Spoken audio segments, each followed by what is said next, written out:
皆様こんにちは。地理学出身ジオラマ制作担当のアトリエモリジです。今回は先日ご紹介しました JR 南武線の浜川崎支線にある小田栄駅のジオラマの拡張部分のジオラマが完成しましたので、それをご紹介してまいります。実はですね、小田栄駅のジオラマなんですけど、川崎区で僕が見てきたものや聞いたもの、今まで覚えた全部ってどっかで聞いたフレーズですけど、この拡張ジオラマにそれを全部漏れもあるんですけどね、再現したんで、個人的にはこちらの拡張ジオラマの方がものすごく思い入れがあったりします。この駅は東海道貨物線の一部でもありますので、貨物列車の走行シーンも収録しています。川崎好き、電車好き、貨物好き、そしてもちろんジオラマ好き、様々な皆様にお楽しみいただけるような動画になるように熱量を込めて制作しています。最後に撮影やジオラマ制作の裏話も収録しました。よろしければ最後までお楽しみください。また作品は紀芸出版社主催の TMS レイアウトコンペ2025にて賞をいただきまして、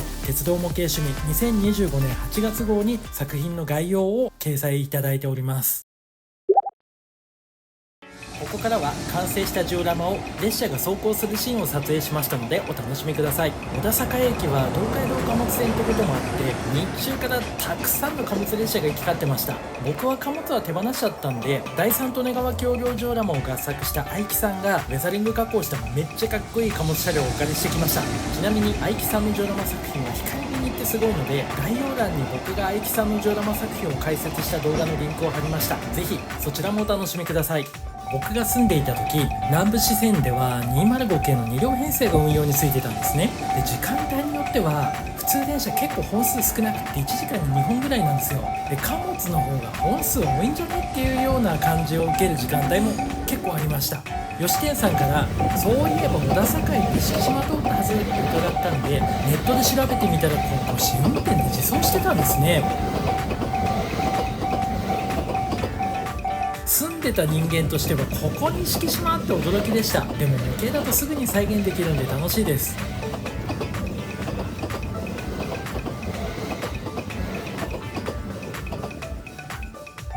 小田栄駅は市街地の中にあって、ホームや駅の脇の踏切くらいしか撮影スポットがないんで、この角度で撮影できるってジオラマ模型ならではだと思います。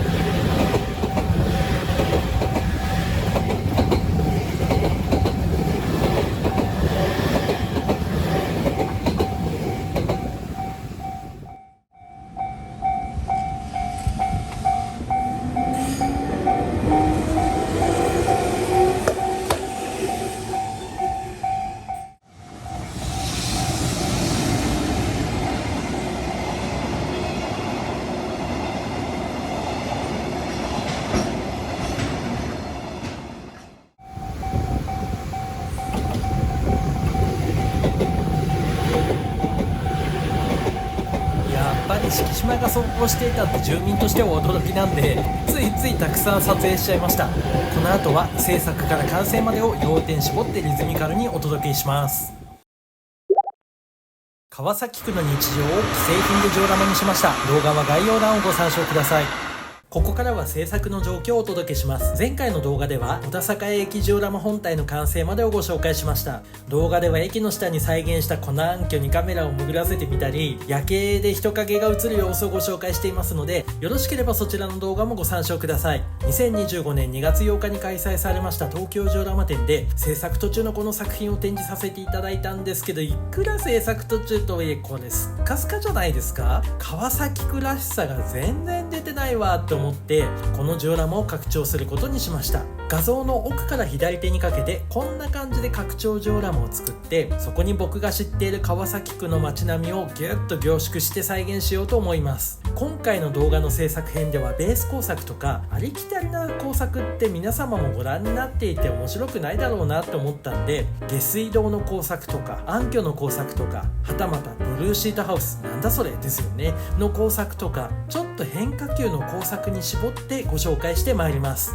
サクッとベース工作したんで、ジオラマ本体の暗渠の断面こちらにあるのでご覧ください。ここに接続するように暗渠の用地を切り出していきます。前回制作途中で急にひらめいた暗渠を作ってるんで、本体の暗渠の内部って線路で分断されて再現できてないんですけど、今回は貫通させてみます。ですね、暗渠大好きなんで、もうすでに作品出来上がってるんですけど、また盛り上がってきちゃって力入っちゃいました。小田坂駅って住宅街の中にあって、線路のすぐ脇には今は分かんないんですけど、覚えてないので調べてみたら、どうやら園芸屋さんの資材置き場があったらしいです。画像でも存在感がありますけど、踏切からも見える奥の鉄塔がすっごく印象的でした。そして線路と並行するように路地があって、その路地の道幅って車が1台通れるか通れないか、いや多分通れないよなぐらいの狭い道がありました。それを踏まえて線路に平行に路地を再現します。気持ちっていうか、結構道幅広くして全体のバランス調整をしました。またこの辺りなんか見どころ欲しくって、こんな感じで地下に空間を開いて、そこに下水管を再現してみます。川崎市の下水道台帳を調べまして、この路地に埋設されている下水管が直径30センチの管で、埋設管の種類はリブ付き硬質塩化ビニール管というものが埋設されていると調べました。なんじゃそりゃと思って調べたら、洗濯機の排水ホース、これ画像そうなんですけど、こんな感じの管が埋設されているらしいです。ただ今の僕の技術力ではこんなギザギザとか再現できねえよって思いまして、だったらもうただの塩化ビニール管を模型で再現しようと思います。このワンカットの撮影のためだけにですね、庭を掘ってこの画像を撮影しました。こんな感じで塩化ビニールと記載されていました。これを直径30センチの塩ビ管として模型化していきます。まずはマンホールの下側を再現するためにプラパイプに穴を開けました。穴を開けたら管の下部に基礎コンクリートを再現するためプラ板を接着します。小田坂駅本体の暗渠の再現に引き続き、今回も専門職でいらっしゃる BP 鉄さんから色々と教えていただきました。 BP さん、今回もありがとうございます。下部の基礎は円形なんだそうで、丸型にカットしていきました。組み立てマンホールって呼ばれるらしくって、土管を積み上げた姿を再現します。サーフェーサーで塗装をしました。次に地層の表現をします。小田坂駅ジオラマ本体の地層の境目に合わせて拡張部分にマスキングテープを貼ります。前回の本体の時にもご紹介しましたが、小田坂駅周辺はだいたい地下7メートルぐらいまで砂の層になっているそうで、今回も同様の表現をします。可動性のバラストは粒径が小さくって砂っぽく見えますので、砂の層の再現に使用しました。こうやってきっちり地層が出るとちょっとニヤッとしちゃうんですけど、本当はこんなに明瞭ではないと思うんですけど、見た目楽しいんでこんな感じにします。別途製作した道路パーツにマンホールの下側を仮止めして全体の表現の確認をしていただきました。ちょっと表現間違えてるらしいので、この後修正をしています。プラ丸棒を使って下水管を再現します。塩ビ管の長さは4メートルなんだそうです。それを意識して継ぎ目の再現をします。拡大するとこんな感じで作ってます。これを地下に埋設すれば下水管の完成です。左が上流になるんですけど、管の傾斜ちょっとつけすぎちゃったんですけど、ご愛嬌ということで。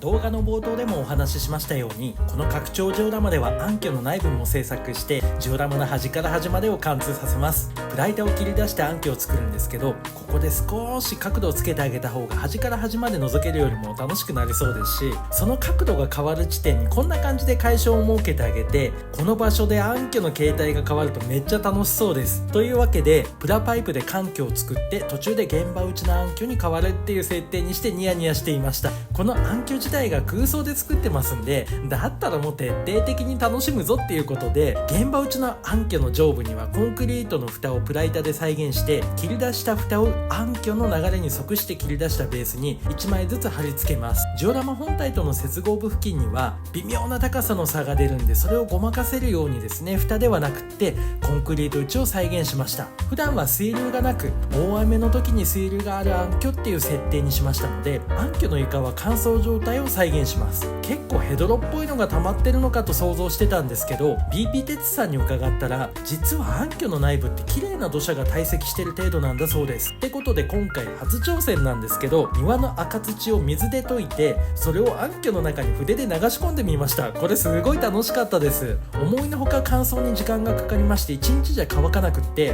まあ粘土質なんで、その上の層ではそりゃ湧き水も出るよなとか、謎のわけわかんない知識のおさらいをしたりしました。念のために数日放置してる間に環境を塗装しまして、環境と現場打ちの暗渠を接着させます。これジオラマの断面から暗渠管覗いたら会所が見えたりしたらめっちゃ楽しくないですか？っていうわけで、当初は現場打ちの暗渠の蓋は取り外しが可能なように製作をしています。隙間にスタイロフォームやスチレンボードの破片を詰めて、木工用ボンドを充填して隙間を埋めながら情景テクスチャーペイントで仕上げます。制作を進めるうちに現場打ちの暗渠の土砂の堆積がちょっと物足りないなーなんて感じちゃって、再び泥水を張りました。この作業めっちゃ楽しかったです。乾燥したら暗渠の両側に H コートコンクリート板の土留めを再現します。この段階で蓋が取り外し式だと製作が結構面倒なのと、蓋を取り外し式にすると我が家の周辺ってめっちゃ風が強いんで、撮影の時に飛んでいくなっていう自信がありましたんで、蓋は泣く泣く固定しました。せっかく皮作り込んだんですけど、普段は見れなくなっちゃったんで、まあでもですね、この後カメラが潜り込みますんで、完成編もご覧ください。いや実はですね、まだ撮影してないんで個人的にはめっちゃ楽しみです。環境の周りにはヒューム管の場合って砕石巻きで埋設されるそうなんですね。なのでバラストを散布して再現しました。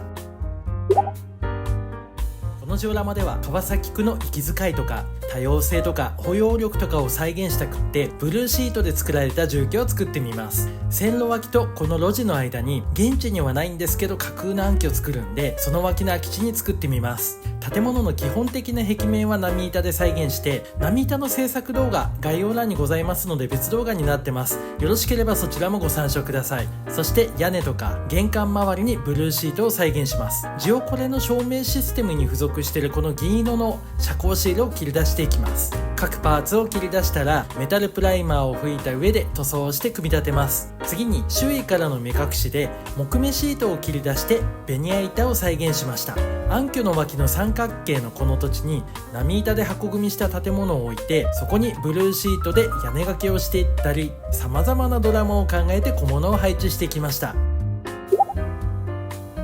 制作編の最後として路地と側溝の制作をさらっとご紹介します。路地は片側に L 型側溝があります。そして線路側には街灯がありました。先ほどお話ししましたようにジオラマでは少し道幅を広くして路地を再現します。右手前は道路を少しカットしていきます。L 型側溝を再現するためにプラ板を用意して1ミリ角棒をあてがって、なんとなくでこの側溝の幅って決めています。 L 型側溝の縁石は以前動画でご紹介した方法で制作しています。よろしければ概要欄にリンクを貼ってありますのでご参照ください。ベースにはグレーチングの内部をこんな感じで簡易的に開けています。上から見るとグレーチングの中が覗けるようにしてあります。道路の路面は塗装で再現していまして、舗装の時期の違いっていうのも概要欄に参考動画のリンクを貼りましたので、よろしければそちらもご参照ください。マンホール周りを修正して街灯パーツを通した後に路面パーツと L 型側溝をベースに設置して完成です。完成したジオラマをご紹介してまいります。最初に全体像をご覧いただいて、その後詳細のご紹介をしてまいります。ジオラマ本体に拡張ジオラマをつなげました。拡張ジオラマをつなげることで川崎区らしさをプラスすることができたんじゃないかななんて個人的には感じてます。ホーム側から撮影したんですけど、現地を再現しながらも川崎区の様々な要素をアレンジして再現してるんですね。ここには園芸屋さんの資材置き場、こちらはですね、この場所じゃなくって塩浜とか林庫エリアで見てきた資材置き場の雰囲気で、ここには暗渠、そして鉄塔、最後に駐車場をここに再現しています。今度は駅舎側から撮影しました。ちょっと鉄塔の存在感がかなりあるんですけど、本物はこんな感じですっげーでかいんです。部屋に置けないしっていうことで少しスケールをアレンジしてコンパクトにまとめています。川崎新町側から撮影しました。鉄塔や河川柱の影が映るとちょっとニヤッとしちゃいます。現地にはない暗渠ですが、ここに再現しています。その暗渠に潜ってみます。しばらく雨降ってなくって乾燥した川底っていうのを再現してます。で、今下流から上流に向かって暗渠を遡っていきます。乾燥した川底お分かりいただけるでしょうか。奥突き当たりに丸い管が見えてきたと思うんですけど、これ暗渠管で、この下側のところ実は排水解消が再現されてて、だからちょっと下奥深いというか深まって見えてます。で今上流から電気を照らしました。こんな感じで管もつながってるので、極論なんですけど水流せば水流れるようにできてます。めっちゃ楽しくないですか。今度は上流側から暗渠内を撮影します。暗渠管の直径がちょっとちっちゃいんで中に潜れないんですけど、内部も汚し塗装しているのがお分かりいただけますでしょうか。突き当たりが先ほどの下流側の暗渠になって、同じように懐中電灯を光らせています。暗渠の内部こんな感じです。いかがでしたでしょうか。今度は地上の上流側からご紹介します。都内で見かけることが多かったんですけど、暗渠の上部ってカラー放送されてること多くって、それを再現しました。川崎でこれ見たことないんですけど、まあということで、暗渠と路地の交差点にはガードポールを設置してて、でヒューム管は採石巻きっていうことを BP 鉄さんから教えていただいたんで、周囲にこんな感じでバラストを巻いて採石を再現しています。路地の下を通過した暗渠がこの砂利の下で暗渠管から現場打ちの暗渠に変わります。先ほど内部ご覧いただいた、会所のある場所ですね。突き当たりの場所です。先ほど地下空間でご紹介した会所はちょうどこのマークした場所の地下になります。暗渠管がこのマークした場所になって、水流はここで角度が変わります。こういうの作るのめっちゃ楽しいんです。二暗渠の両岸には H コートコンクリート板で作られた土留めを再現してて、拡張部分と本体の接合部分なんですけど、やっぱ微妙に段差できちゃうんで、こんな感じでコンクリートの構造物を作って、これ超適当な構造なんですけど、ジオラマ本体と接続した時でも違和感がないように仕上げています。今回もこの暗渠の表現すっげー楽しかったです。暗渠を斜めに配置したんで、三角形の不規則な形の空き地ができてしまいました。なのでそこにブルーシートの家を作ります。隣の敷地は鉄塔と資材置き場が交換できる場所なんですけど、両方とも外して見やすいように撮影しています。でそこに鉄塔を置くとこんな感じになりまして、鉄塔との境目には板の目隠しを置きました。資材置き場を置くとこんな感じになって、どっちが来ても違和感がないように工夫して作っています。家の前には庭の空間を設けてあって、敷地の間口が狭くなるここですね、ここに玄関代わりの入り口を配置して、でその周りには、水路角度が変わるので境界杭、そして動物対策で焼酎のペットボトルに水を入れたものを置きました。庭には晴れた日のリビングっていう設定でリラックスチェア、ドラムロールのテーブルを置きました。テーブルには新聞や灰皿代わりの缶ジュースの空き缶でしょうか、または空き缶をコップに使ってるんでしょうか、そばには飲み水を入れた焼酎のボトルを置いて、見る人の想像に委ねるような作りにしています。また棒を立てて建物との間に紐をかけて、そこに洗濯物を再現してまして、ここには段ボールの束とか自転車を置きました。そうブルーシートハウスと関係ないんですけど、川崎貨物駅そばの線路脇の画像なんですけど、こんな感じでフェンスの外側って無造作に草が生い茂ってた印象なんですね。なのでジオラマでも線路側から見ると、フェンスの外側には無造作に草が生えている姿を再現しています。僕がいつも歩いてた踏切から川崎新町の方を見ると、個性的な河川柱と大きな鉄塔が印象的でした。ジオラマでは鉄塔の位置を決めるのにものすごく悩みまして、こんな感じで駅のそばに鉄塔を置いた方が僕のイメージには近いんですけど、でも奥に見える鉄塔、これなんですけどね、画像だと遠く見えますよね。これでも僕の印象ってもっと近いんですよ。模型だとこんなイメージなんですね。でそのどっちとも僕のイメージだったんですよ。奥のやつも手前のやつもみたいな感じで、どっちに鉄塔を置くかってめっちゃ悩んだんですけど、こんな感じで鉄塔をミニジオラマにしてあげて、でこれと同じサイズで資材置き場のミニジオラマを作ってあげて、でこんな感じでですね、トラックの廃車体の頭のところを取っ手にして取り外しができるように、そして気分次第でお互いをこんな感じで交換できるように作ってみたんです。これね、結構電線が引っかかりそうでめっちゃ気使うんですけど、鉄塔を置いて今度は資材置き場を駐車場の脇に置いてあげると。ちょっと混じりさんオマージュしちゃいました。ナイスアイデアなんて自画自賛してたんですけど、情景の連続性はとても頭を悩ませまして、資材置き場のこの壁面、こんな感じで鉄塔のミニジオラマを置いても、資材置き場のミニジオラマを置いてもストーリーが破綻しないようにどうするかなって考えながら制作しました。こちらに鉄塔を置いた時には手前側に駐車場が来ます。なので資材置き場のミニジオラマは駐車場側は壁をなくして、右側には波板の壁を再現しています。鉄塔の位置を自由に変更できるので表現の幅がすっごく広げることができました。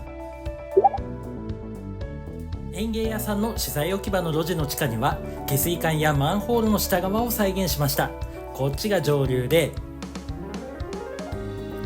こっちが下水処理場側の下流になっていきます。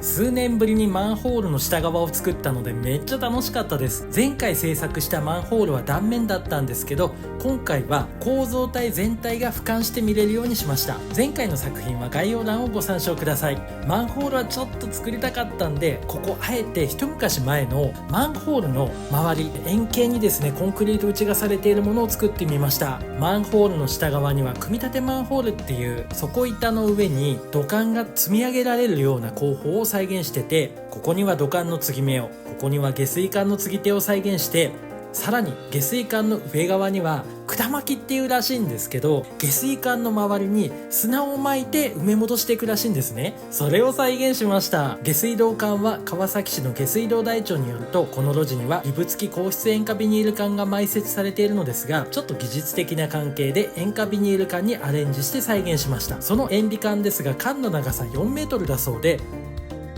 このように4メートルを意識して管の接合部を再現していきました。駅のホームからも見えるんですけど、線路脇の敷地って園芸屋さんの資材置き場、もしくはだったって推測してます。鉄塔そばまで続いてるんですけど、そこは少しアレンジして模型化していきます。ジオラマではこのようにアレンジしながら仕上げてて、敷地の端こんな感じで鉄塔があっても資材置き場があっても違和感がないように作っています。特に内部ってジロジロ見れないじゃないですか。だからほとんど想像で作ってて、だからこそ楽しいって言うんですけど、最近家庭菜園始めたんですね。どうでもいいんですけど、ホームセンターの土コーナーに足しげく通ってたんで、土とか肥料とかイメージした資材を作って、でそれならスコップないとってお友達のヤシガニくんさんからご助言いただいたんで、 TMS の記事に載っていたスコップの製作を参考に作って、で草とか花とか苗のコーナーでは木の苗のこの根巻きっていうらしいですね。根巻きを再現してみました。これね、めっちゃ作ってみたかったんですよ。木材置き場とか採石置き場、砂利置き場も想像しながら一人でニヤニヤしながら作ってました。路地側は目隠しでしょうか、フェンスの裏にラチュスが設置されてたり、板で内部が見えないようになってるので、模型でもアレンジしながらそれを再現しました。打ち合わせをしながら作業をする人々の後ろには仮設トイレを想像で置いていて、わざと扉を半開きにして見る人がいろいろと想像できるようにしました。資材置き場は園芸屋さんのものの他に現地にはないんですけど、塩浜とか浜川崎で見たような見ないような、そんな川崎区にありそうなものを作りました。敷地内には左手に木材を無造作に立てかけて、でその脇には鉄パイプ置き場を作りました。鉄塔が来たり資材置き場が来たり変幻自在なこの空間との境目にはパテーションみたいな扉を設けて連続性が破綻しないようにしていて、資材置き場の看板だけでなく木の板に貼られた政党ポスターを再現しました。また周辺の案内地図や境界杭や政党ポスターを再現しています。毎回制作しているゴミ集積所なんですけど、もちろん今回も制作していて、僕が住んでいた時の川崎区はモラルも治安もめっちゃ安定しててしっかりしてたんですけど、ちょっと模型的に面白みを持たせるためにアレンジしてます。燃えるゴミと段ボールゴミとか古新聞の束の資源ゴミ、これが雑多に捨てられている姿を再現していて、わざとゴミネットを省略してその様子が分かりやすいように作りました。ゴミネットをわざと作んないって初めてだったんで、思いついた時ちょっと一人でニヤッとしちゃいました。ジオラマの端には現地同様に駐車場を再現してます。奥に見える取り外し式の資材置き場のジオラマと駐車場の境もあまり目立たないように工夫しました。そして何よりも再現したかったこの路地感、ちょっと現地よりも道幅広くはしてますけど、それなりの雰囲気出たんじゃないかなって思ってます。路地側には塀だけじゃなくって建物そのものが接することも多いんですけど、ここはちょっとアレンジして本当は建物が来るだろうところを塀にして塀の変化で敷地の違いを再現しました。で、一部の建物を部分的に再現して雰囲気を出しています。僕のイメージする川崎区ってこうした密度の高い街並みなんです。このジオラマにもゴミ屋敷を簡易的に作ってます。って言ってもですね、この場所ってちょっとジオラマ本体と拡張ジオラマの接続部分になってて頻繁に取り外しをするんですよ。なのでこの矢印のところで建物が真っ二つに分割できるように作ってまして、細かく作っても壊れるなと思ったんで、お庭の外から見える部分に木材やゴミ袋、鉄パイプに壊れたエアコン室外機を無造作に置く程度の簡単な表現にとどめています。本格的なゴミ屋敷のジオラマは概要欄をご参照ください。窓にガムテープを貼ったり、窓の外の手すりには段ボールゴミとかゴミ袋を置いて、でこれテレビアンテナからコードを再現してるんですけど、ちぎれて垂れ下がってる姿っていうのを再現しています。僕川崎区の多様性とか人情とか包容力とかも街の雰囲気めっちゃ大好きで、また川崎区に住みたいって思ってるんですけど、このトレインビューの一等地に理想の自宅を再現しました。いや本当はですね、中庭のある平屋がいいんですけど、そんなね限られた敷地なんでっていやで、ここにロフトを再現してて、でレイアウトルームになってるっていう設定なんです。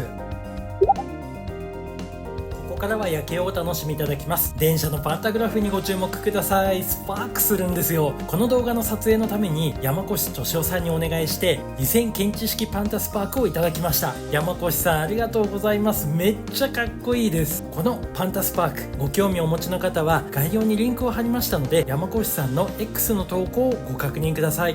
路地の電柱には電線を張りましたので、架線や電線、鉄塔のシルエットとともに工業地帯の雰囲気を彷彿させるこのメカニカルな雰囲気が出せました。このアングルだと拡張ジオラマの存在感がフルに発揮されます。いやー作ってよかったです。路地にも街灯を再現してますので、ぼやっと照らされる道路が浮かび上がって、ゴミ集積所もちゃんとライトアップしました。もうね個人的にはニヤニヤです。やっぱり川崎区大好き。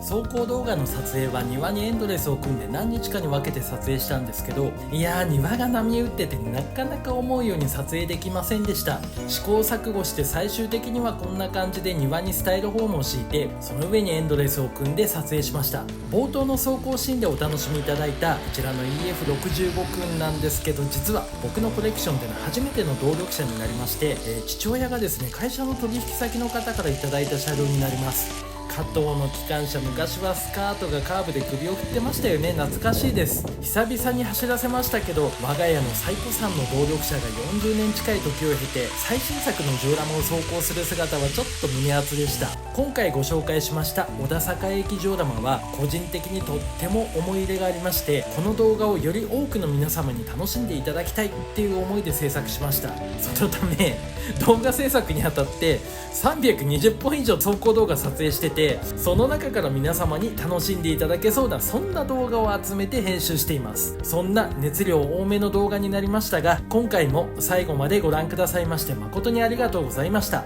また次の機会にお会いできることを楽しみにしております。ありがとうございました。さようなら。ここでお知らせです。ジオラマ制作担当の私アトリエ森次がオーダーメイドのジオラマ制作を始めました。詳しくは概要欄をご参照ください。